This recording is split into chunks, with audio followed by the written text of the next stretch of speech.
हमारे चैनल में आपका स्वागत है। आज हम वीणा 5 पुस्तक के अध्याय 3 को समझने जा रहे हैं। चलिए शुरू करते हैं। अच्छा, कभी सोचा है कि आसमान में जो चांद अकेला सफर करता है उसे भी ठंड लगती होगी? आज हम एक ऐसी ही बहुत प्यारी सी कविता चांद का कुर्ता इसी के बारे में जानेंगे। तो चलिए इस दिलचस्प सफर पर निकलते हैं।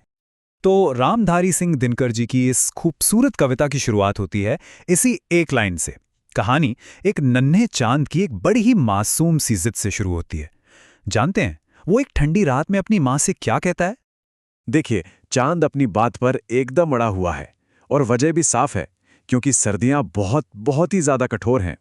जरा सोचकर देखिए, उन बर्फीली हवाओं के बीच आसमान में उसका लंबा सफर कितना मुश्किल और ठंडा होता होगा। कविता में ना ठंड के बारे में कुछ ऐसे शब्द इस्तेमाल हुए हैं कि पढ़ते पढ़ते ही ठंड लगने लगती है। जैसे ये देखिए, सन चलती हवा या जाड़े से मरना और ठिठुर ठिठुलकर यात्रा पूरी करना, ये सब पढ़कर हमें चांद की परेशानी का सीधा सीधा एहसास हो जाता है ना? तो वो अपनी माँ से विनती करता है, उनसे कहता है कि अगर आप नया कुर्ता नहीं सिलवा सकती तो कोई बात नहीं, कम से कम मेरे लिए किराए पर ही एक ले आइए। मतलब उसे ठंड से बचने की कितनी जल्दी है। अच्छा, अब आते हैं माँ के जवाब पर, और यहीं से ये कविता एक बहुत ही दिलचस्प मोड़ लेती है। देखते हैं माँ की क्या दुविधा है। तो माँ कहती हैं, जाड़े की तो बात ठीक है, पर मैं तो डरती हूँ, एक नाप में कभी नहीं तुझको देखा करती हूँ। देखिए, वो उसकी परेशानी तो समझ रही हैं, लेकिन उनके सामने भी एक बहुत ही अनोखी पर बिल्कुल सही दुविधा है। अब माँ की असली समस्या यही है कि चांद का आकार कभी एक जैसा रहता ही नहीं है। किसी दिन तो वो बिल्कुल पतला सा होता है और किसी दिन एकदम मोटा गोल मटोल हो जाता है। जी हाँ, कभी कभी तो वो बस 1 अंगुल भर चौड़ा दिखता है, तो कभी 1 फुट मोटा हो जाता है। और हद तो तब हो जाती है जब कुछ दिनों के लिए चांद बिल्कुल ही दिखाई नहीं पड़ता। तो माँ बड़े प्यार से उससे पूछती हैं, अब तू ही तो बता, नाप तेरी किस रोज लेवाएं?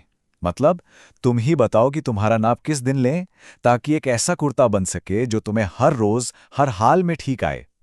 तो अब समझ आया, कविता में माँ और बेटे की ये जो प्यार भरी बातचीत है ना, वो असल में हमें चांद की कलाओं के बारे में सिखा रही है, यानी उसके घटते बढ़ते आकार के बारे में। कितना कितना क्रिएटिव तरीका है समझाने का, है ना? तो देखिए, किसी दिन छोटा, किसी दिन मोटा, फिर बड़ा होना और फिर से छोटा हो जाना, और कभी कभी तो गायब भी हो जाना। चांद के आकार का ये जो लगातार घटना और बढ़ना है ना, यही वो वजह है कि कोई भी एक कुर्ता चांद को कभी भी फिट नहीं आ सकता। ये तो एक ऐसी पहेली बन गई है जिसका कोई हल ही नहीं है। चलिए अब जरा कविता से आगे निकलकर सोचते हैं। ये कविता हमें अपनी कल्पना का इस्तेमाल करने के लिए भी तो उकसाती है।